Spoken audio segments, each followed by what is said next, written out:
Leo 12. An evening lawn party. What we're doing here is looking at community and the relationship between ourselves as individuals and the community as an institution. Jones and Rudyard come at this in two different ways. What Jones is saying is basically that a part of who we are is unique and needs to be self-expressive. 'Tis true. And yet, part of who we are is not. A part of who we are is communal. It's not only that we relate to our society, it's that we're part of it. Society and individuals are aspects of each other. In other words, our individuality is given shape, is given form by the community, which gives us the context of our unique beingness. Anything without form is not real. We need form to be defined as something or other. And it is the shaping force of the community context in which we place ourselves that gives form to our uniqueness. In other words, without a community, we cannot be individual. And indeed, without individuals, a community cannot exist. So we see this symbiosis, this mutuality of beingness between the two sides of this equation. And the community shapes us in such a way as it requires of us something or other. We have to contribute to the community to be a part of it. Now, what we contribute really defines our personality quite clearly. Whether we contribute, for example, is the first question. Do we sit at home and get absorbed in computer games and refuse to talk to anyone locally or online? Or do we engage with something or other that's a communal activity? And that engagement, whatever it might be, you might be a gang member, you might be a charity worker, whatever, you're engaging with society, and that develops and defines the society bit by bit with all the other individuals, and defines yourself bit by bit with all the other inputs into your life. So we're looking at that shaping force and triggering the idea that we really must take into account that we live in the context of a community if we are to become mature individuals. Rudyard, however, makes us clear that the idea of becoming very competent indeed at relating to society and the community at large has its dangers. We call somebody who has done that sophisticated.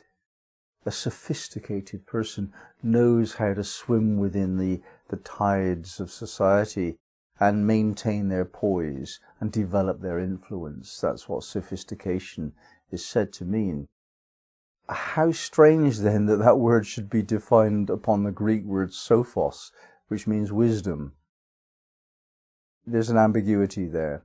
And Rudyard points out that if you develop so much glamour, so much sophistication that you're smooth in society, the danger here is that you've actually given up your claim to individuality. All the social graces are defined clearly. You got to use this fork and this knife to eat this meal in some societies. Or you must say this swear word rather than that swear word in other societies. Or you have to take this recreational drug and not that one in further societies. But they're clearly defined requirements of the individual. And also what we wear, how we cut our hair, even sexual preferences and food preferences and all, everything is really clearly not specified, not written, but very definitely the case in the community that you live in. And if you allow that to shape your personality totally, it will rob you of the uniqueness of your being.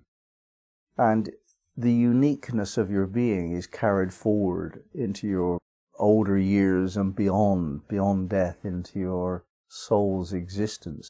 The qualities that we develop here on earth are eternal. And yet, if we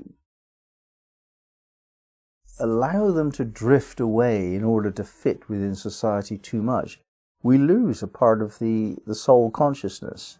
We cannot give up our sense of who we are in order to score success in society. That's what Rudyard is saying.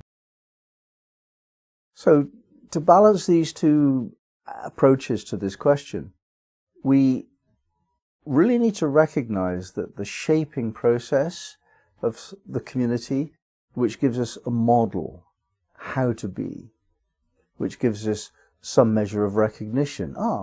This is who you are. We approve of that, or we disapprove of that. That indicates that someone is looking at you, giving you attention, and measuring whether or not you're coming up to scratch. And adults may find that unnecessary, especially as we get older. We know who we are, and society doesn't change us anymore. True enough, I suppose, but for young people it's really quite important to have a process whereby attention is shone upon them. The light of attention is shone upon their personalities so that they can actually recognize who they are.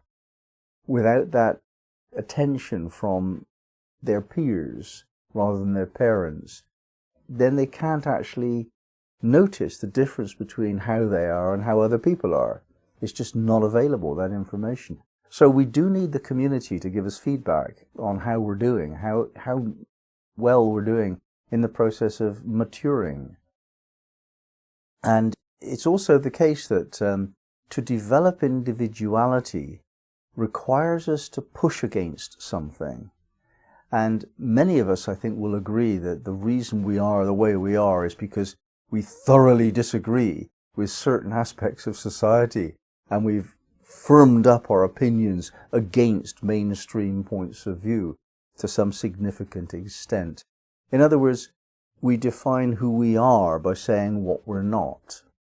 And I think in the end, we will find that that process of exclusion is more self-defining than inclusion. In other words, the differences that make the difference are more clear